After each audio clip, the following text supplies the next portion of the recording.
Buenos días y bienvenidos. En este video vamos a abordar la unidad correspondiente al estado de indivisión hereditaria en la sucesión, cuándo sucede, hasta cuándo sucede, cómo se administra y se dispone de los bienes que implican el acervo sucesorio en tanto dura la indivisión, y en qué casos esa indivisión puede ser establecida por un tiempo determinado, por el causante o por alguno de sus herederos. En el primer lugar, ¿qué es la indivisión? La indivisión es el estado de hecho que acontece desde la apertura de la sucesión, es decir, desde el fallecimiento del causante, hasta que todos los bienes que hacen a su patrimonio, que hacen a la masa hereditaria, son partidos, o sea, son asignados, alocados a cada uno de los herederos de acuerdo a las disposiciones que contiene la ley, tanto en materia de sucesión intestada como sucesión testamentaria. Para que exista indivisión, estado de indivisión, tenemos que tener el fallecimiento, o sea, la apertura de la sucesión, una multiplicidad de bienes y más de un heredero. Lógicamente, porque si hay un solo heredero, ese es heredero quien tendrá la administración y la toma de decisiones sobre el acervo hereditario. Mientras dura el estado de indivisión, es decir, mientras no hay una adjudicación dentro del expediente sucesorio de las partes que le tocan a cada uno de los herederos, cuestión que ya veremos más adelante, la masa de bienes deben ser administrados. ¿Qué nos dice la ley respecto a esta administración? Bien, la administración puede ser realizada por una o más personas, que son los administradores. ¿Cómo se designa un administrador? Puede tratarse del caso de un albacea testamentario, figura que ya veremos más adelante, que ha sido designada por el propio causante en su testamento, o bien puede ser una situación que surge y se formaliza luego de la muerte del causante por acuerdo tácito o expreso entre los coherederos. Cuando es tácito, se trata de un contrato de administración, y cuando es tácito se trata de la gestión que lleva adelante uno de los coherederos para conservar ese acervo sucesorio. Hay una obligación implícita de que este acervo no se vea menoscabado, una obligación de atender a las deudas que se van generando. Y el código nos dice que si estos actos de administración son llevados adelante por uno de los coherederos sin oposición de los otros, se entiende que hay una gestión tácita, hay una aceptación tácita.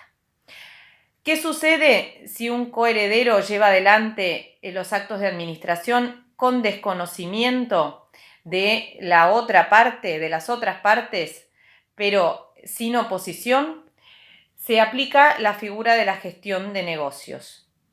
En todos los casos, el administrador le competen las responsabilidades propias de esta figura, es decir, actuar con diligencia, actuar con la prudencia de un buen hombre de negocios, buscando conservar el patrimonio, atendiendo a las deudas, intentando que éste dé frutos y rindiendo cuentas.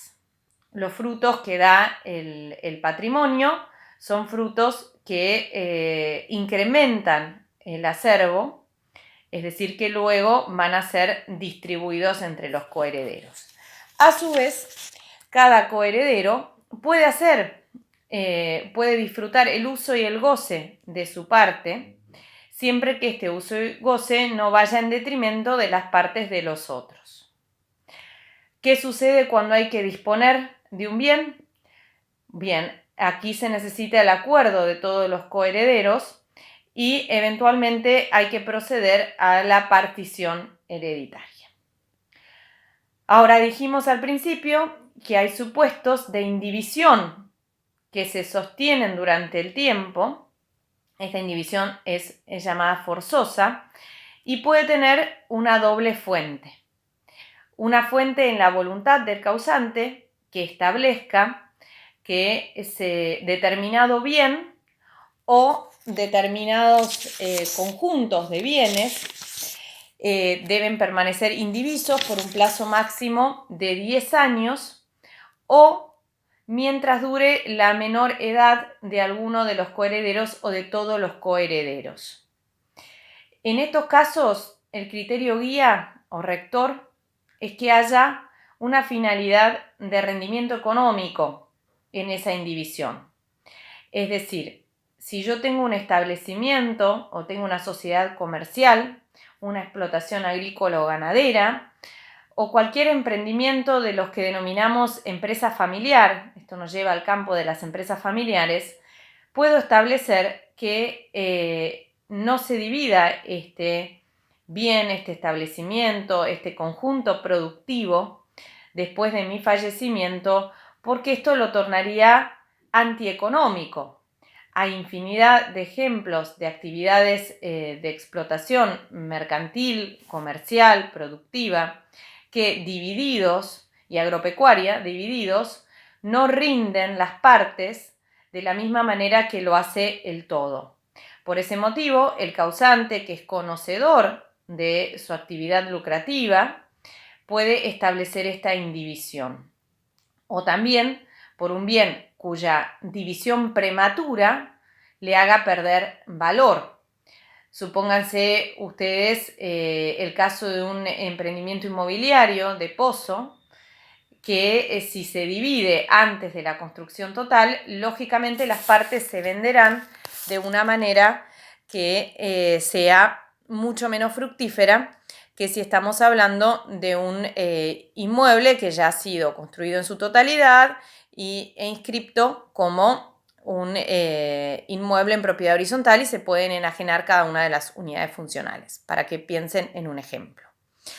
También la indivisión puede ser solicitada con posterioridad al fallecimiento, sin que haya habido una planificación testamentaria por parte del causante, por el cónyuge o por alguno de los coherederos.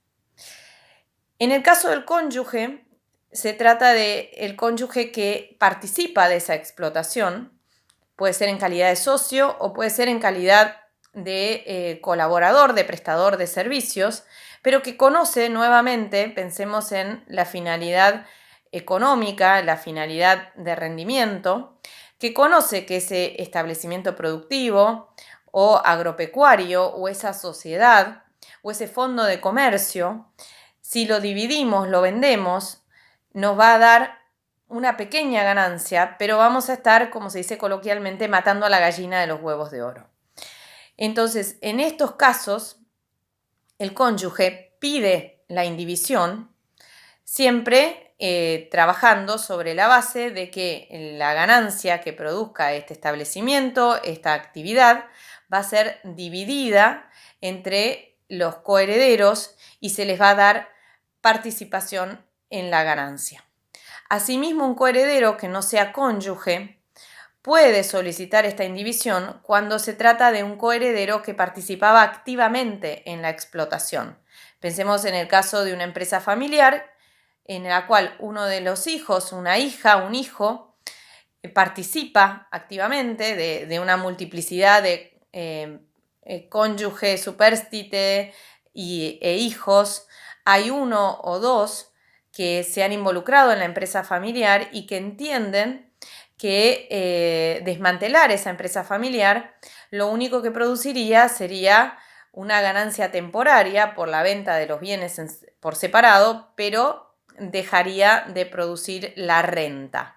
Supónganse, por ejemplo, en nuestra profesión, un estudio de abogados con una buena cartera de clientes que se lleva adelante mediante una sociedad de las del artículo 4, una sociedad irregular o de hecho, y en este estudio participan padre, madre y algunos de los hijos que también son abogados o son contadores y coadyuvan con su trabajo.